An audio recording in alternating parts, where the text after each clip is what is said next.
हरे कृष्णा, राधे राधे। आज इस वीडियो में हम रमा एकादशी की पावन कथा को सुनेंगे। रमा एकादशी को रंभा एकादशी के नाम से भी जाना जाता है। रमा एकादशी का व्रत करने से सभी पाप स्वतः ही नष्ट हो जाते हैं। सिर्फ रमा एकादशी की कथा सुनने मात्र से हमें अश्वमेध यज्ञ के बराबर फल प्राप्त हो जाता है। जो फल हमें सूर्य और चंद्र ग्रहण पर गंगा स्नान और दान से मिलता है, वही फल रमा एकादशी पर भगवान विष्णु के पूजन से मिलता है।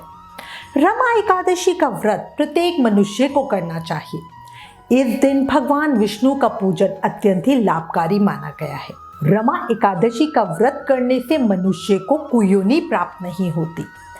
इस दिन पूरी श्रद्धा से भगवान विष्णु को तुलसी का पत्र अर्पित करना चाहिए। इससे जीवन के सभी पापों से छुटकारा होता है। रमा एकादशी का व्रत इतना पुण्यकारी है कि इससे ब्रह्म हत्या जैसे महान दोष भी समाप्त हो जाते हैं। रमा एकादशी व्रत की कथा का वर्णन शिव पद्म पुराण में है, जो इस प्रकार है। एक समय भाव विहल होते हुए अर्जुन ने भगवान श्री कृष्ण से कहा, हे श्री कृष्ण, अब आप मुझे कार्तिक माह के कृष्ण पक्ष की एकादशी की कथा सुनाइए। इस एकादशी का क्या नाम है तथा इसमें किस देवता का पूजन किया जाता है? इस एकादशी का व्रत करने से किस फल की प्राप्ति होती है? कृपया यह सब मुझे विधान पूर्वक कहिए। भगवान श्री कृष्ण ने कहा, हे अर्जुन, कार्तिक माह के कृष्ण पक्ष की एकादशी का नाम रमा है। इसका व्रत करने से सभी पापों का शमन हो जाता है। रमा एकादशी की कथा बहुत ही पावन और भावपूर्ण है। ध्यान पूर्वक श्रवण करो। पौराणिक काल में मुचुकुंद नाम का राजा राज्य करता था।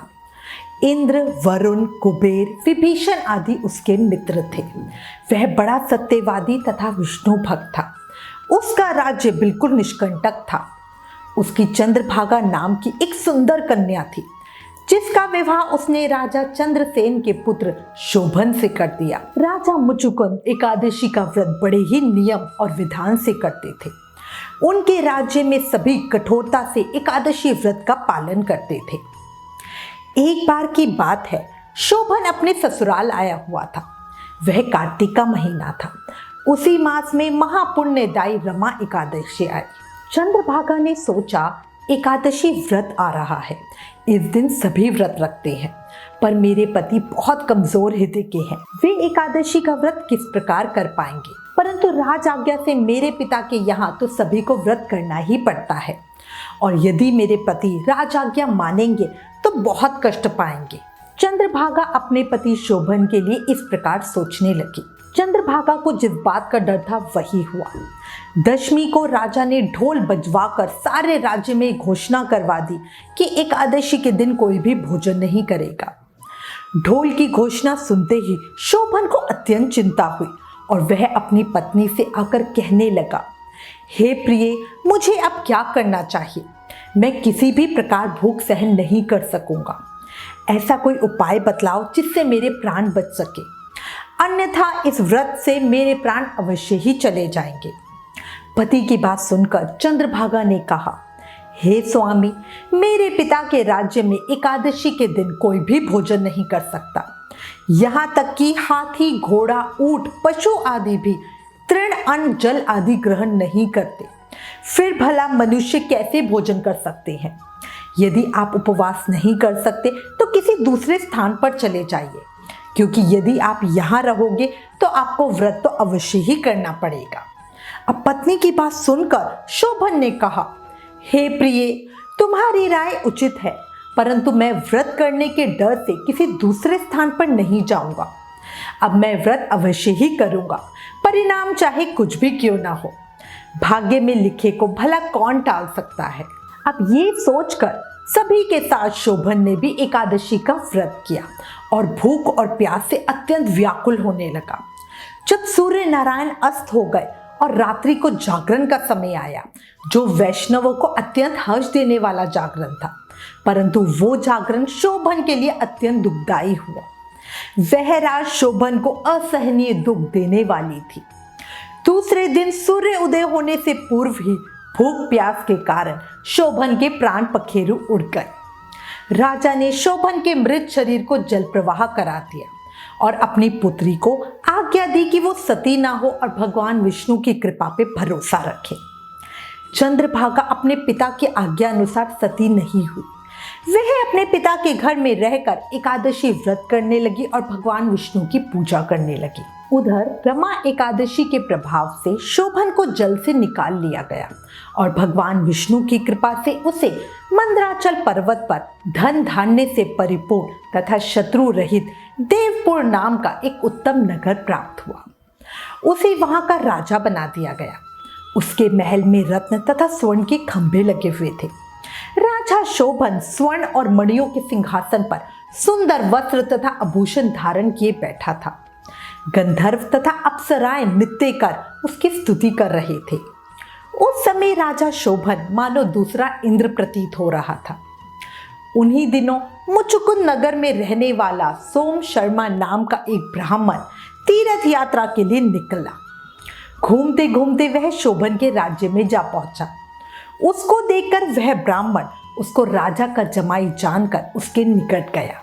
राजा शोभन ब्राह्मण को देखकर आसन से उठ खड़े हुए और अपने श्वसुर तथा स्त्री चंद्रभागा की कुशल क्षेम पूछने लगे। शोभन की बात सुनकर ब्राह्मण सोम शर्मा ने कहा, हे राजन, हमारे राजा कुशल से है तथा आपकी पत्नी चंद्रभागा भी कुशल है। अब आप अपना वृतांत बतलाइए। आपने तो रमा एकादशी के दिन अन्न जल ग्रहण न करने के कारण प्राण त्याग दिए थे। मुझे बड़ा विस्मय हो रहा है कि ऐसा विचित्र और सुंदर नगर, जिसको ना तो कभी किसी ने सुना और ना ही कभी देखा, आपको किस प्रकार प्राप्त हुआ। इस पर शोभन ने कहा, हे देव, यह सब कार्तिक माह के कृष्ण पक्ष की रमा एकादशी के व्रत का फल है। इसी से मुझे ये अनुपम नगर प्राप्त हुआ है, किंतु ये अस्थिर है।